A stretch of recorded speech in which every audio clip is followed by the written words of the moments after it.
একটা শব্দ আছে, পরিস্থিতি। অনেক মানুষের মুখে আমরা এই শব্দ শুনি। জীবনে যখন অসফল হই, দুঃখ আসে, সংকট আসে, কোনো বিপদ ঘনিয়ে আসে, তখন সমস্ত দোষ আমরা পরিস্থিতির ওপর চাপিয়ে দিই। আর দেখতে গেলে কোথাও না কোথাও ঠিকই করি।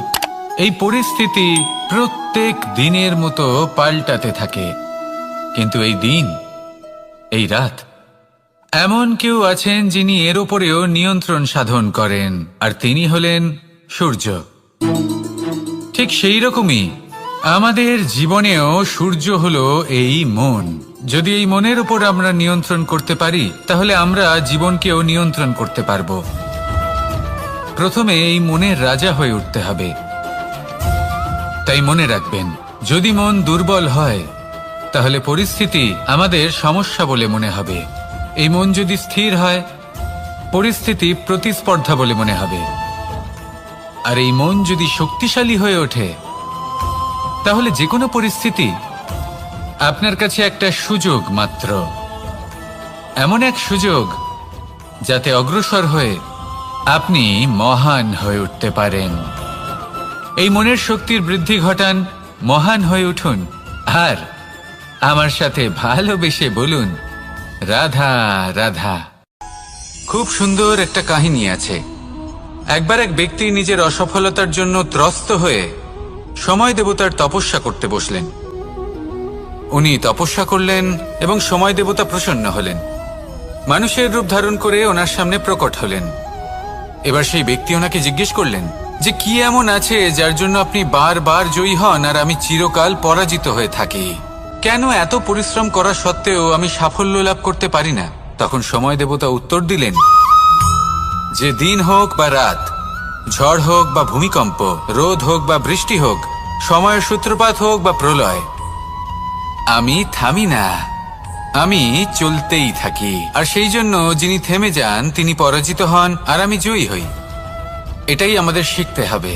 জীবনে সবসময় চলতে থাকুন, কখনো থামবেন না।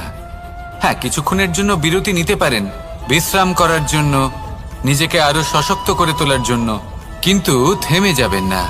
নিরন্তর কর্ম করতে থাকুন, পরিশ্রম করতে থাকুন, তবেই এই সংসার আপনাকে মনে রাখবে। আসুন আমার সাথে ভালোবেসে বলুন, রাধা রাধা। আমাদের জীবনে গুরুজনেরা, জ্ঞানী মানুষজন সবসময় একটা কথা বলেন, ধৈর্য ধরো। শুধুমাত্র দুটো শব্দ, কিন্তু কতটা বিশাল সেটা বোঝার চেষ্টা করুন। ছোট একটা অস্ত্র হাতে নিন এবং একটা বিশাল পর্বতে নিরন্তর প্রহার করতে থাকুন, ধৈর্য ধরে সেই কাজ করতে থাকুন। এমন একদিন আসবে, এই বিশাল পর্বতে আপনি একটা পথ তৈরি করবেন। কোনো ধনুর্ধর যখন নিজের বিদ্যা অর্জন করেন, তখন তাকেও ধৈর্য ধরতে হয়, তার নিজেকে সময় দিতে হয়, তবেই সে ধনুর্বিদ্যা শিখতে পারে। সেইভাবে আমাদের জীবনেও ধৈর্য ধরার খুব প্রয়োজন। পরিবারে ধৈর্য রাখতে পারলে তাহলে আস্তে আস্তে দেখবেন প্রেম বৃদ্ধি পাচ্ছে। সমাজে যদি ধৈর্য রাখতে পারেন, তাহলে আস্তে আস্তে এই সমাজ আপনাকে সম্মান করবে। যদি নিজের জীবনে ধৈর্য রাখতে পারেন, তাহলে নিজে থেকেই আত্মবিশ্বাস বাড়বে, নিজের বিকাশ হবে। জীবনে সবই সম্ভব যদি ধৈর্য রাখতে পারেন। হয়তো আস্তে আস্তে হবে, কিন্তু হবে অবশ্যই। শুধু ধৈর্য রাখুন, কারণ ধৈর্যই সব থেকে বড় পুঁজি। আসুন আর আমার সাথে ভালোবেসে বলুন, রাধা রাধা। আমাদের জীবনে যখনই আমরা কোনো বড় দায়িত্বের সম্মুখীন হই, তখন আমরা তার থেকে দূরে পালাই আর এই অজুহাত দিই যে না না, এত বেশি ভার বহন করার যোগ্যতা আমার নেই, আমি করতেই পারবো না।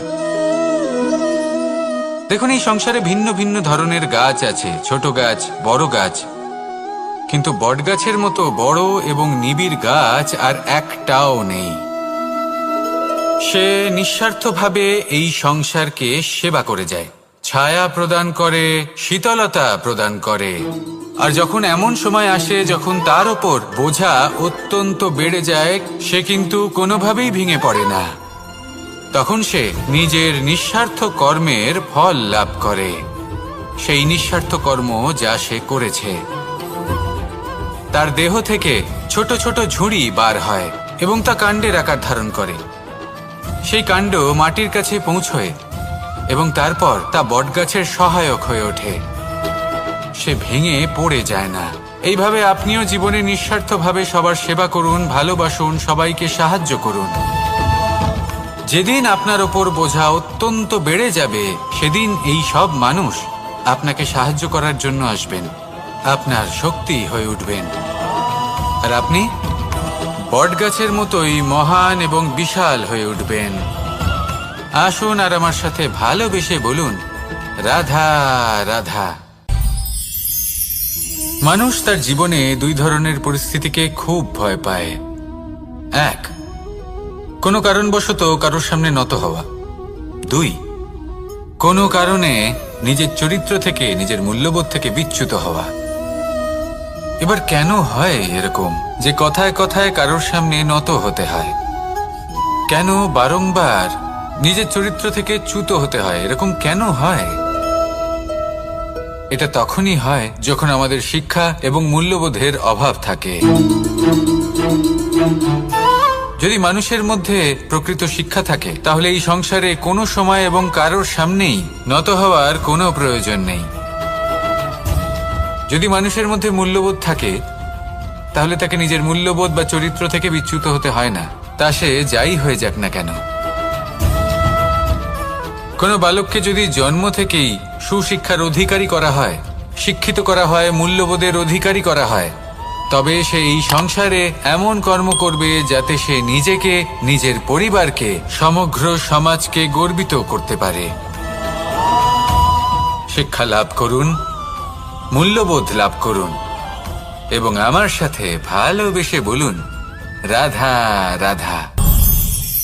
আমাদের সকলের জীবনে একটা লক্ষ্য থাকে যেটা আমরা লাভ করতে চাই। ঠিক যেন একটা প্রতিস্পর্ধা বিদ্যমান যে কে সব থেকে আগে নিজের লক্ষ্যে পৌঁছতে পারবে।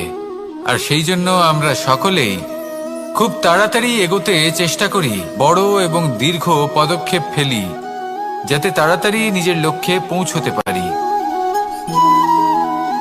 কিন্তু এক অত্যন্ত গুরুত্বপূর্ণ বিষয় আছে, সবসময় লক্ষ্য সামনে থাকবে না, কখনো কখনো তা খুঁজতে হয়। এই যাত্রা খুব কঠিন হতে পারে, আর ঠিক এই কারণেই সবসময় দ্রুত গতিতে চলা বা তাড়াতাড়ি পথে চলা সেটা আবশ্যক নয়। তার থেকেও বেশি গুরুত্বপূর্ণ হলো ভেবেচিন্তে তারপর পথ চলা। যদি ভেবেচিন্তে পদক্ষেপ ফেলেন, চলতে পারেন, তাহলে সেটাই সর্বশ্রেষ্ঠ পদক্ষেপ। কখন কোন দিকে যেতে হবে, কখন কোথায় দিক পাল্টানো যাবে না, কখন গতি বেশি রাখতে হবে, কখন কম, কখন থামবো, কখন চলবো, এই সব কিছুর বিষয়ে জ্ঞান অত্যন্ত গুরুত্বপূর্ণ এবং ভেবে চিন্তে চলতেই হবে। সেই জন্য শুধু তীব্র গতিতে সামনে এগোলে চলবে না, ভাবনা চিন্তা করে এগোতে হবে। আসুন আমার সাথে ভালোবেসে বলুন, রাধা রাধা। কখনো কোনো প্রজাপতিকে উড়তে দেখেছেন? কি সুন্দর উড়ে বেড়ায় সে, এক ফুল থেকে অন্য ফুলে, এক পাতা থেকে অন্য পাতার ওপর। কিন্তু সে কিভাবে উড়তে শেখে কখনো ভেবেছেন? জন্ম থেকেই কিন্তু প্রজাপতির ডানা থাকে না, ও কিন্তু ছোট্ট একটা ডিমের আকারে জন্ম লাভ করে। তারপর সেই ডিমটি ভেঙে একটি কীট বাইরে আসে। আস্তে আস্তে সে বড় হয়, ওর শক্তি বৃদ্ধি পায়।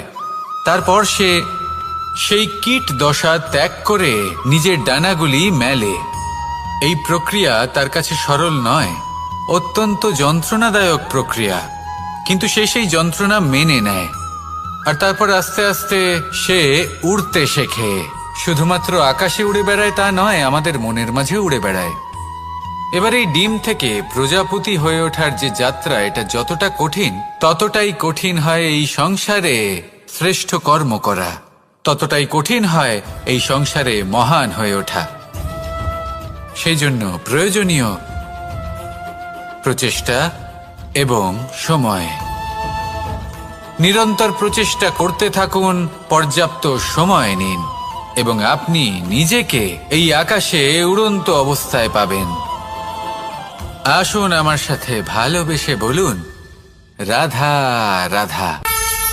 পায়েস হলো আমার বিশেষ প্রিয়। এর মধুর স্বাদ মনকে প্রফুল্ল করে তোলে। ছোটবেলায় মা আমার জন্য পায়েস বানাতেন এবং আমাকে বলতেন যে গরম থাকতে থাকতে খেয়ে নে কানাই, ঠান্ডা হয়ে গেলে ভালো লাগবে না। কিন্তু আমিও দুষ্টু ছিলাম, ঠান্ডা হওয়া পর্যন্ত অপেক্ষা করতাম, আর ঠান্ডা হয়ে যাবার পরে মার কাছে যেতাম আর ওনাকে বলতাম যে মা, পায়েস তো ঠান্ডা হয়ে গেছে, এটা গরম করে দিন।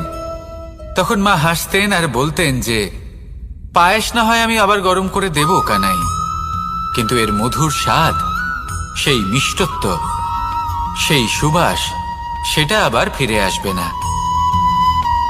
কথাটা সত্যি। আর এই সত্যটাই আমাদেরও জীবনের সত্য।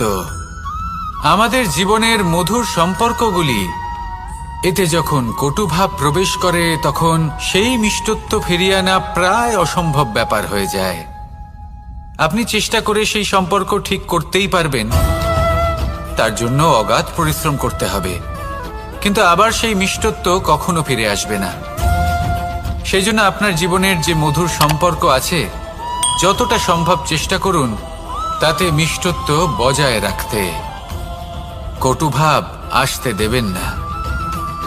আসুন আর আমার সাথে মধুর স্বরে বলুন, রাধা রাধা।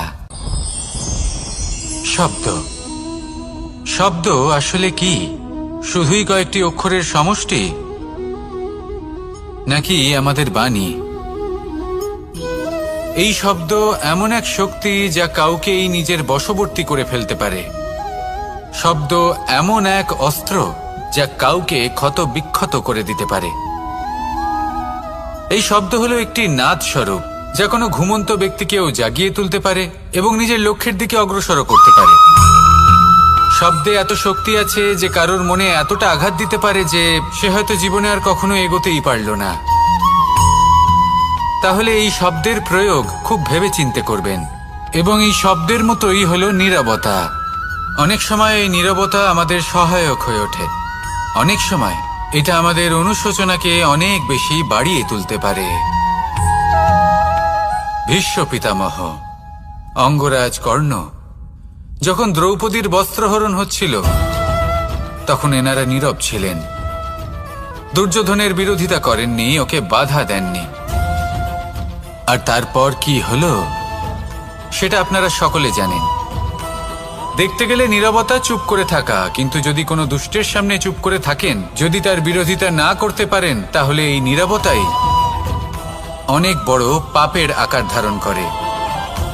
মনে রাখবেন আর আমার সাথে ভালোবেসে বলবেন, রাধা রাধা। আভূষণ, কার না ভালো লাগে এই আভূষণ? আমরা পরিশ্রম করি, ধন অর্জন করি আর আভূষণ কিনে থাকি, কখনো নিজের জন্য, কখনো বা তাদের জন্য যাকে আমরা ভালোবাসি, বা তাদের জন্য যাকে আমরা সম্মান করি। হয়তো সেই জন্যই সীতা চূড়ামণি ধারণ করেছিলেন এবং আমি সামন্তকমণি। কিন্তু এটাই কি সেই প্রকৃত আভূষণ যা আপনার মূল্য বৃদ্ধি করে? না। শ্রীরামের আভূষণ হল ওনার নম্র ভদ্র ব্যবহার। মাতা সীতার আভূষণ হল ওনার সততা, ওনার নিষ্ঠা, ওনার ত্যাগ। অর্জুনের আভূষণ ছিল ওনার একাগ্রতা। রাধার আভূষণ ওনার প্রেম। এই আভূষণ কোথাও নেই, আপনার মনে আছে। যদি আপনার মনে মিষ্টতা থাকে, তা শান্ত হয়, তাতে সততা থাকে, নিষ্ঠা থাকে এবং প্রেম থাকে, তাহলে আপনার অন্য আর কোনো আভূষণের কোনো প্রয়োজন নেই। আপনি যতই ভিড়ের মাঝে থাকুন, আপনার ঔজ্জ্বল্য চোখে পড়বে। আসুন আর আমার সাথে ভালোবেসে বলুন, রাধা রাধা। এই সংসারের সবথেকে বড় সত্যি হলো জন্ম এবং মৃত্যু, কিন্তু আরো বড় একটা সত্য আছে, মিত্র এবং শত্রু, যা আমাদের সকলের জীবনে থাকে। মিত্র সে যে আমাদের সঙ্গ দেয় এবং সংসারের সবথেকে উঁচু শিখরে আমাদের নিয়ে যায়, এবং শত্রু সে যে যে কোনো মুহূর্তে যে কোনো শিখর থেকে আমাদের নিচে ফেলে দিতে পারে। এবার বিচিত্র ব্যাপার হলো এটাই যে আমরা নিজেরাই এদের সাথে নিয়ে চলি, নিজেরাই এদের পালন করি। তা কি করে? প্রথমে বুঝুন এই মিত্র এবং শত্রু কারা। আপনার নিজের মন, আর কেউ নয়। এই মনই হলো মিত্র। যখন তাতে ভারসাম্য বজায় থাকে, তা নিয়ন্ত্রিত থাকে, তা পবিত্র হয়। কিন্তু যদি এই মন অনিয়ন্ত্রিত হয়ে পড়ে, যদি আপনাকে সে নিয়ন্ত্রণ করতে শুরু করে, তখন সেই আপনার সবথেকে বড় শত্রু হয়। সেই জন্য এই মনের ওপর নিয়ন্ত্রণ রাখতে শিখুন, এতে ভারসাম্য বজায় রাখতে শিখুন। তাহলে আপনি এমন এক বন্ধুকে পাবেন যে আপনাকে এই সংসারের শিখরে পৌঁছে দেবে।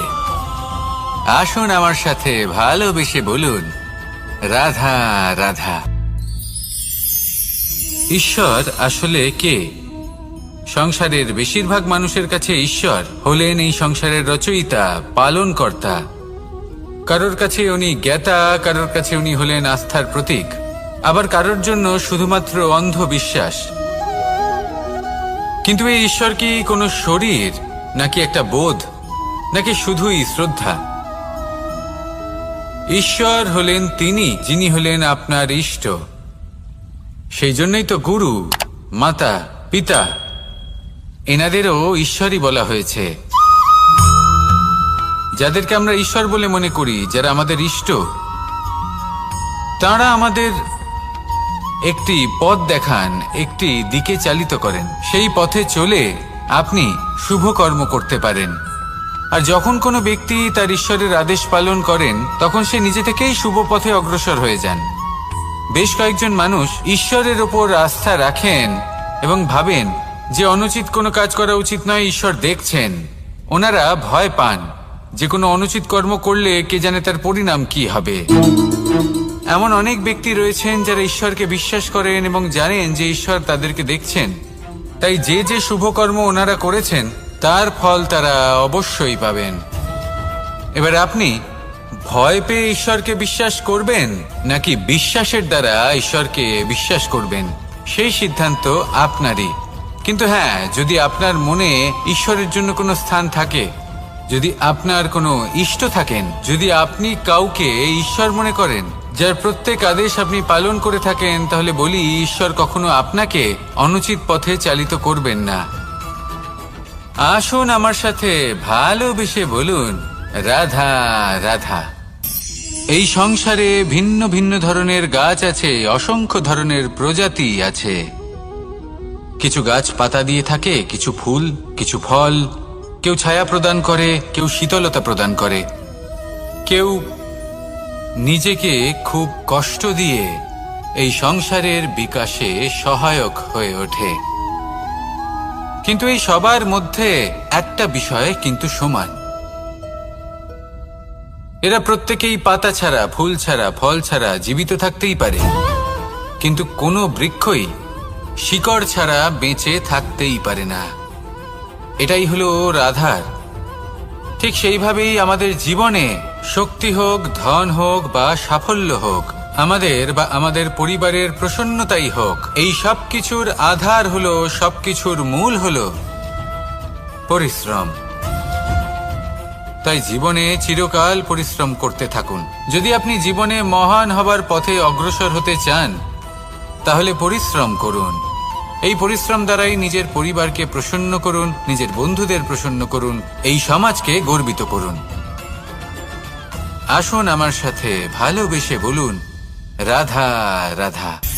এই সংসারের সবথেকে বড় রোগ কোনটা? কেউ বলবে মানসিক রোগ, কেউ বলবে সেই রোগ যা সর্পদংশনের ফলে হয়ে থাকে। এই সংসারে ভিন্ন ভিন্ন ধরনের রোগ আছে এবং তার সাথে ভিন্ন ভিন্ন ধরনের যন্ত্রণাও রয়েছে। এমন একটা রোগ আছে যা চোখে দেখা যায় না, যা আপনার শরীরে কোনো দাগ রেখে যায় না, কিন্তু আপনার আত্মাকে পর্যন্ত ক্ষত বিক্ষত করে, অসুস্থ করে তোলে, বিনাশ করে দেয় আপনাকে এবং তার সাথে আপনার আত্মাকেও। এই অসুখের নাম হলো লালসা। লালসা, যে কর্ম সাধন করেছেন তার থেকে বেশি ফল লাভ করার আশা। লালসা, যা আজ আছে তার থেকে অনেক বেশি লাভ করার ইচ্ছে। এই ইচ্ছে এই সংসারে সবার থেকে এগিয়ে থাকার আপনাকে প্রেরণা যোগাবে, কিন্তু তার জন্য আপনাকে অপরাধযোগ্য কাজ করতে উৎসাহিত করবে। আপনার বন্ধু, আপনার আত্মীয়, আপনার পরিবার, এই সবার থেকে আপনি কখন দূরে চলে যাবেন আপনি বুঝতেই পারবেন না। উচিত অনুচিত কোনটা, ধর্ম অধর্ম কোনটা, সব ভুলে যাবেন আপনি। সেই জন্য মনে রাখবেন, নিজের জীবনে যদি আপনি লালসার থেকে নিজেকে দূরে রাখতে পারেন, তাহলে এর অর্থ হলো যে আপনি এই সংসারের সব থেকে বড় অসুখের ওপর বিজয় লাভ করেছেন। আসুন আমার সাথে ভালোবেসে বলুন, রাধা রাধা। এই সাগর কত বিশাল আকার, কখনো শান্ত কখনো উত্তাল, কিন্তু এই সাগরকে এত মহান কে করে তুলল? জল। এবার এই জলের যাত্রা দেখুন, সেটা কতটা কঠিন। এই জল সাগরে থাকে, সূর্য ওকে এতটা উত্তপ্ত করে তোলে যে এই জল নিজের অস্তিত্ব হারিয়ে ফেলে এবং বাষ্পে পরিণত হয়ে হাওয়ায় মিলিয়ে যায়।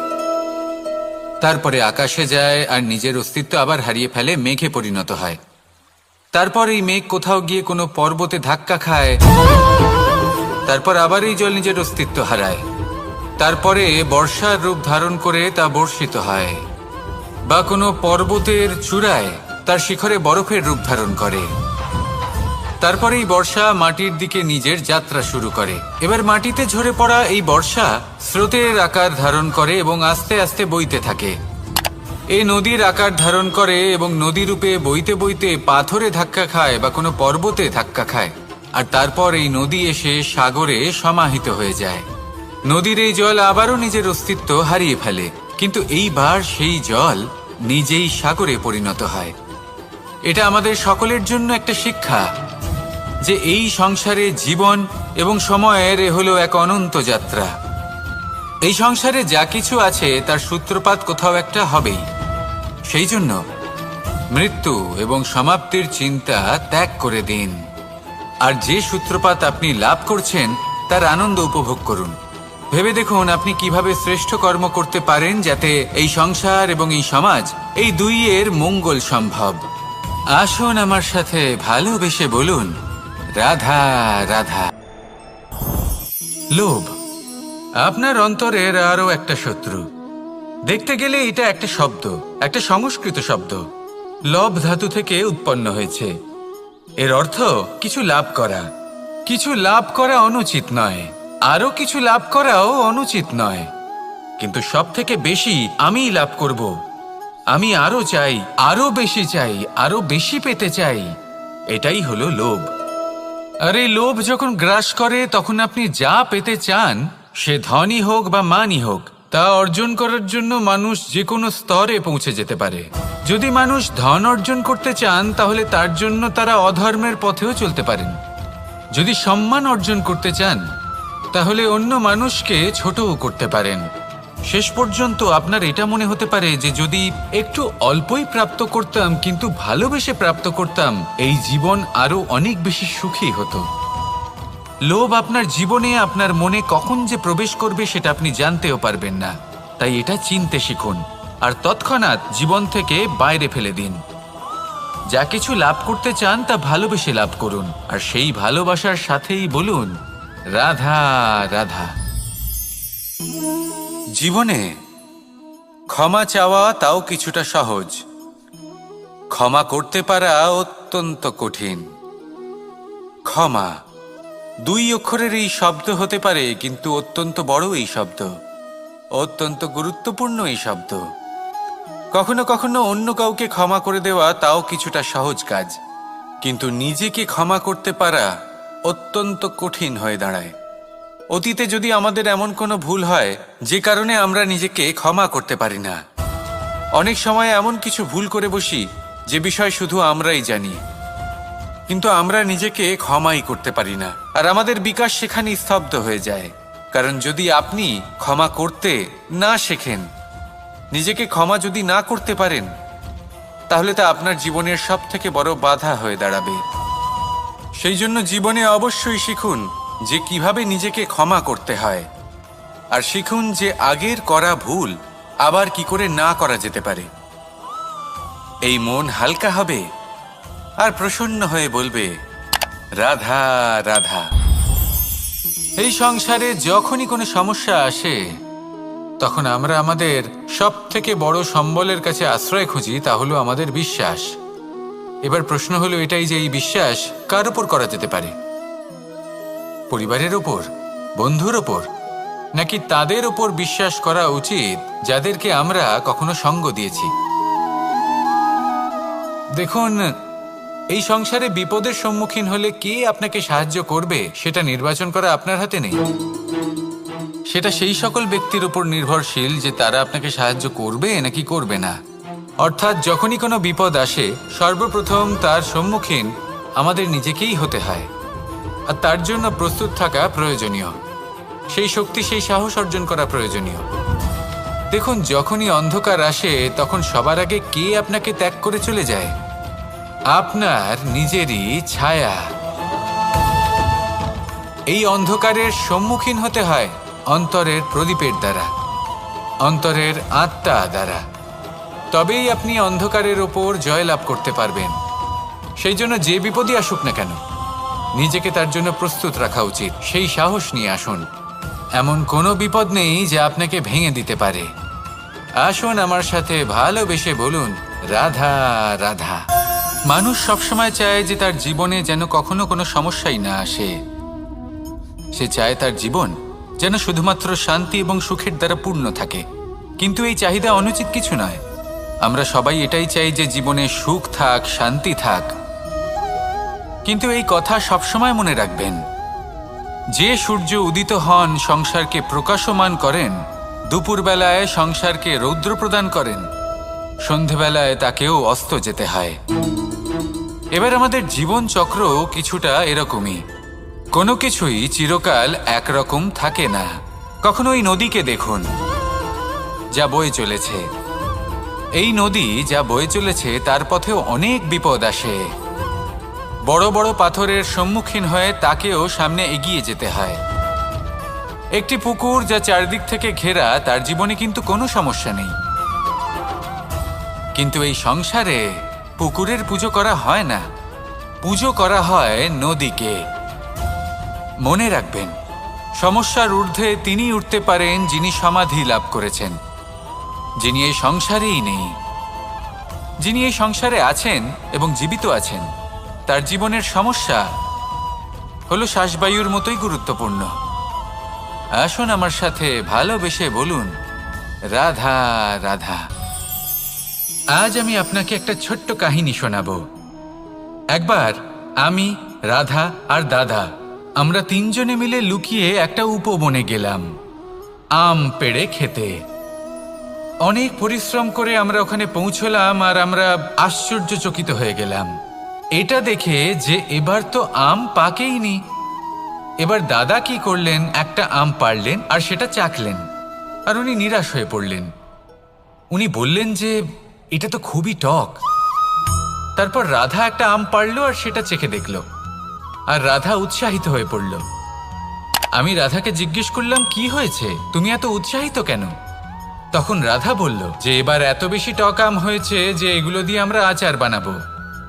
তাহলে দাদা ওখান থেকে বেরিয়ে গেলেন নিরাশ হয়ে এবং খালি হাতে। রাধাও ওখান থেকে বেরিয়ে গেল কিন্তু উৎসাহিত হয়ে, আর অনেকগুলো কাঁচা আম সাথে নিয়ে। এর থেকে আমরা কি শিক্ষা পেতে পারি? যে প্রত্যেকটা স্থানে এমন কিছু রয়েছে যেখান থেকে আমরা কিছু একটা শিক্ষা লাভ করতে পারি, যা আমাদেরকে বিকাশের পথে নিয়ে যেতে পারে। এই শিক্ষা প্রত্যেক স্থানে আছে। সবকিছু আমাদের দৃষ্টিভঙ্গির উপর নির্ভর করছে।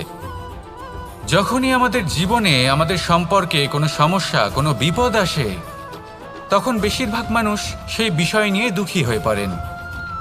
আর কিছু মানুষ এমনও থাকেন যারা শেষ পর্যন্ত তার সমাধান করেন, বিপদকে পরাজিত করেন, সম্পর্কগুলিকে আবার জুড়ে দেন। যদি আপনি সুখের খোঁজ করেন তাহলে আপনি সুখ অবশ্যই পাবেন, প্রসন্নতা অবশ্যই পাবেন। যদি আপনি দুঃখ খোঁজেন তাহলে দুঃখ অবশ্যই পাবেন। এবার আপনি কি খুঁজতে চান, সেই চয়ন আপনারই। আসুন আর আমার সাথে ভালোবেসে বলুন, রাধা রাধা। কখনো কোনো প্রজাপতিকে উড়তে দেখেছেন? কি সুন্দর উড়ে বেড়ায় সে, এক ফুল থেকে অন্য ফুলে, এক পাতা থেকে অন্য পাতার ওপর। কিন্তু সে কিভাবে উড়তে শেখে কখনো ভেবেছেন? জন্ম থেকেই কিন্তু প্রজাপতির ডানা থাকে না, ও কিন্তু ছোট্ট একটা ডিমের আকারে জন্ম লাভ করে। তারপর সেই ডিমটি ভেঙে একটি কীট বাইরে আসে। আস্তে আস্তে সে বড় হয়, ওর শক্তি বৃদ্ধি পায়। তারপর সে সেই কীট দশা ত্যাগ করে নিজের ডানাগুলি মেলে। এই প্রক্রিয়া তার কাছে সরল নয়, অত্যন্ত যন্ত্রণাদায়ক প্রক্রিয়া, কিন্তু সে সেই যন্ত্রণা মেনে নেয়। আর তারপর আস্তে আস্তে সে উড়তে শেখে। শুধুমাত্র আকাশে উড়ে বেড়ায় তা নয়, আমাদের মনের মাঝে উড়ে বেড়ায়। এবার এই ডিম থেকে প্রজাপতি হয়ে ওঠার যে যাত্রা, এটা যতটা কঠিন, ততটাই কঠিন হয় এই সংসারে শ্রেষ্ঠ কর্ম করা, ততটাই কঠিন হয় এই সংসারে মহান হয়ে ওঠা। সেই জন্য প্রয়োজনীয় প্রচেষ্টা এবং সময়।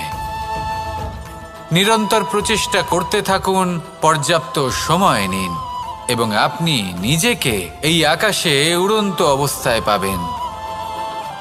আসুন আমার সাথে ভালোবেসে বলুন, রাধা রাধা, রাধা রাধা। আপনারা হয়তো ভাবছেন কি আশ্চর্য ব্যাপার, প্রত্যেকবার আমি কথা শেষ হওয়ার পরে রাধা রাধা বলি। এইবার আমি আগেই বলে দিলাম। কারণটা কি? কারণ হলো অত্যন্ত বিশেষ। প্রত্যেকবার কথা সমাপ্ত হবার পরে আপনাদের সবার মধ্যে ভালোবাসা বিতরণ করতে চাই, তাই রাধা রাধা বলি। কিন্তু এইবার এই নতুন এবং বিশেষ সূত্রপাতে প্রথমে প্রেম বিতরণ করা অত্যন্ত আবশ্যক। এবার একটা বিষয় আছে যা জানেন হয়তো সকলেই, কিন্তু বুঝতে খুব কম জন পারেন। এই প্রেম, এই আনন্দ, এই সকল কিছুর সূত্রপাত হয় নিঃস্বার্থ আবেগের দ্বারা। ঠিক যেমন একজন মাতাকেই দেখে নিন। যখনই একজন মাতা সন্তানকে জন্ম দেন, তখন এই সংসার ভুলে যায় যে তার জন্য এটা একটা নতুন জন্ম। কারণ একজন নারী তখন একজন মাতৃরূপে নতুনভাবে জন্ম নেন। একজন নারী স্ত্রী ও গৃহবধূ রূপে কিছু অধিকার লাভ করে থাকেন, কিন্তু তিনি যখন মা হয়ে যান, তখন তিনি শুধুই দান করতে শেখেন। নিজের সন্তানের জন্য কত কিছুই না করেন, তাকে বাৎসল্যের সাগরে ভাসিয়ে নিয়ে যান। এই সংসারে রাজকুমার জন্ম নিতেই পারেন, তাকে রাম এবং লক্ষণ কিন্তু মায়েরাই বানিয়ে তোলেন। একজন গোয়ালা জন্ম নেয়, তাকে দ্বারকাধীশ একজন মাই বানিয়ে তোলেন। পিতা হলেন সেই পর্বত যার একটা অংশ হলো তার সন্তান, কিন্তু মা হলেন সেই শিল্পী যিনি একটা পাথরকে খোদাই করে এমন এক মূর্তি গড়ে তোলেন যাকে সকলে পূজনীয় মনে করেন। তাহলে স্মরণ করুন সেই সকল মুহূর্ত যেগুলি আপনি নিজের মাতার সাথে অতিবাহিত করেছেন। অনুভব করতে পারবেন যে কিভাবে এক মুহূর্তেই এই মন প্রফুল্ল হয়ে ওঠে। এবারের কারণ কি? এর কারণ হলো এই জীবনের আসল দ্বারই হলো মমতা।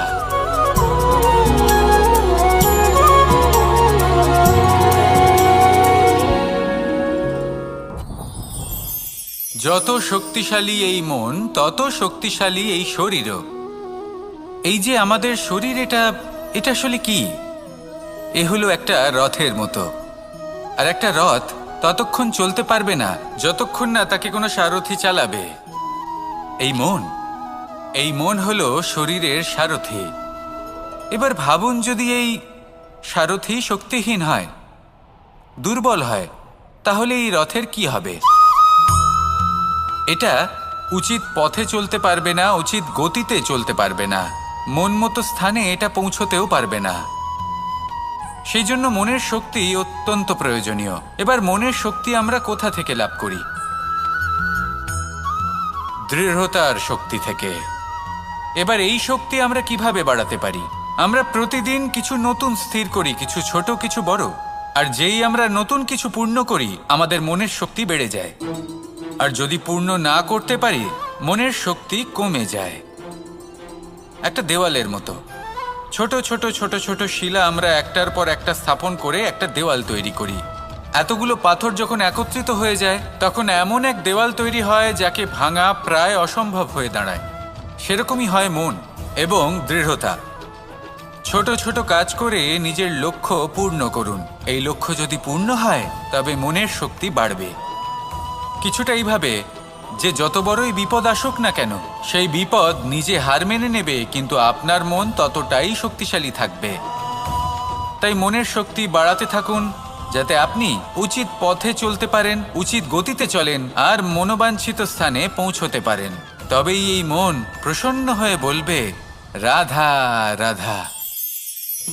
আমি রাধাকে ভালোবাসি, আর এই কথাটা সমগ্র সংসার জানে। আর সময় অন্তরে লীলার দ্বারা, বিভিন্ন ঘটনা দ্বারা, কর্মের দ্বারা আমি নিজের এই ভালোবাসা রাধার সামনে প্রকাশ করি। এবার আপনি বলবেন, এসবের কি প্রয়োজন? রাধা কি এই কথা জানে না যে কৃষ্ণ তাকে কতটা ভালোবাসে?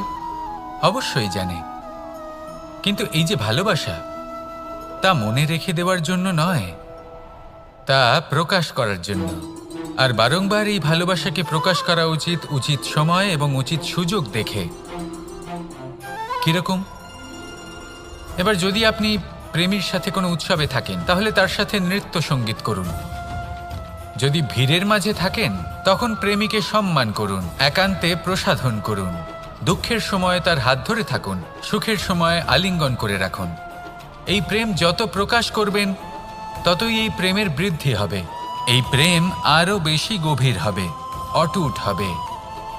তাই এই প্রেমকে মনে নয়, আপনার জীবনে স্থান দিন। মন খুলে প্রকাশ করুন আর আমার সাথে ভালোবেসে বলুন, রাধা রাধা। মুঠো হাতের শক্তি বেশি, মুঠো খুললেই তা দুর্বল। তা এমন কি থাকা উচিত এই বন্ধ মুঠোয় যা লাখের সমান?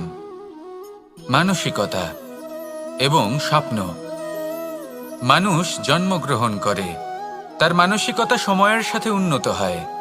মানসিকতা অনুযায়ী সে স্বপ্ন দেখে, আর সেই স্বপ্ন সার্থক করতে সে পরিশ্রম করতে থাকে। কিন্তু খুব গুরুত্বপূর্ণ একটা কথা আছে যা আপনার মনে রাখা উচিত। আপনার এই মানসিকতা, আপনার এই স্বপ্ন, তা যেন আপনার নিয়ন্ত্রণে থাকে। আপনার বন্ধ মুঠোয় যেন এর লাগাম থাকে, আপনি যেন এর প্রভু হন। যদি তা হয় তবেই আপনি লাভবান হবেন। যদি এরা আপনাকে নিয়ন্ত্রণ করতে থাকে, যদি আপনার মুঠো খুলে যায়, না পথ আপনার নিয়ন্ত্রণে থাকবে, না মানসিকতা থাকবে, না স্বপ্ন নিয়ন্ত্রণে থাকবে।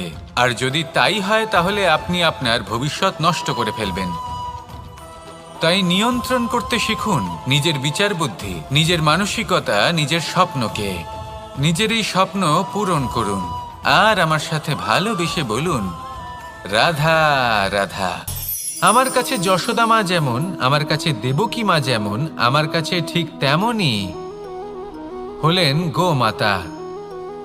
এবার ভেবে দেখার বিষয় হলো এটা যে এই সংসারে অসংখ্য প্রাণী আছে। একজন গাইকে একজন মায়ের মর্যাদা কেন দেওয়া হয়? তাহলে এর অনেকগুলো কারণ আছে। এই গাই অর্থাৎ গোমাতা, এনারা হলেন অত্যন্ত শান্ত, শান্তিপ্রিয়, কখনো কারোর কোনো ক্ষতি করতেই পারেন না। গোমাতা যে দুধ নিজের বাছুরকে পান করান সেই দুধই আমাদেরও দেন। সেই দুধ পান করে আমরা শক্তি লাভ করি। এই দুধ থেকে আমরা মাখন, ঘি, পায়েস, এইসব সুস্বাদু খাবার লাভ করি। গোমাতার গোবর আমাদের জ্বালানি হিসেবে সাহায্য করে, যার ফলে খুব কম সংখ্যক কাঠ ব্যবহার করা যায় এবং বেশিরভাগ জঙ্গল সুরক্ষিত থাকে। গোমাতার গোমূত্র, সেটাও আমাদের কাছে লাভজনক। এর দ্বারা আমরা অনেক রোগ থেকে মুক্তি লাভ করতে পারি। গোমাতা যখন একটি বাছুরকে জন্ম দেন তখন সেই বড় হয়ে আমাদের ক্ষেত কর্ষণ করে। সেই জন্য গাইকেও জীবনে মায়ের মর্যাদা দেবেন। যতটা সম্ভব তাকে সেবা করুন এবং ভালোবেসে তাকে পালন করুন। এই মন নিজে থেকেই প্রসন্ন হয়ে বলবে, রাধা রাধা। ধন, সম্পদ, ঐশ্বর্য, মানুষ হয় নিজের সৌভাগ্যের দ্বারা এগুলো লাভ করে থাকেন বা কর্মের দ্বারা। সৌভাগ্য আসলে কি? গ্রহের দশা, যা প্রত্যেক মুহূর্তে বদলাতে থাকে। কর্মের মাধ্যমে যখন আপনি ধন অর্জন করেন, তখন সেই ধন আপনার আগামী প্রজন্ম লাভ করে। সেটা হয় সে ভোগ করে বা তার জন্য তার ভোগান্তি হয়। আর এটা নির্ভর করছে আপনার কর্মের ওপরে। কি কর্ম করেছেন আপনি সেই ধনকে লাভ করার জন্য। যদি আপনি সৎ পথে চলেন, নিষ্ঠা ভরে আপনি কর্ম করে থাকেন এবং তার ফলে আপনি ধন অর্জন করে থাকেন, তাহলে আপনার আগামী প্রজন্ম সেটা ভোগ করবে, সেটা প্রয়োগ করবে নিজের বিকাশের জন্য। কিন্তু যদি আপনি কুকর্ম করে থাকেন, কোনো রকম ছলনা করে থাকেন এই ধন লাভ করার জন্য, তাহলে 100% আপনার আগামী প্রজন্মকে এর জন্য ভুগতেই হবে। তাহলে আপনি কি চাইবেন? যে আপনার আগামী প্রজন্ম সুখ ভোগ করবে, নাকি আপনার কুকর্মের পরিণাম ভোগ করবে? নির্বাচন আপনারই। আসুন আমার সাথে ভালোবেসে বলুন, রাধা রাধা।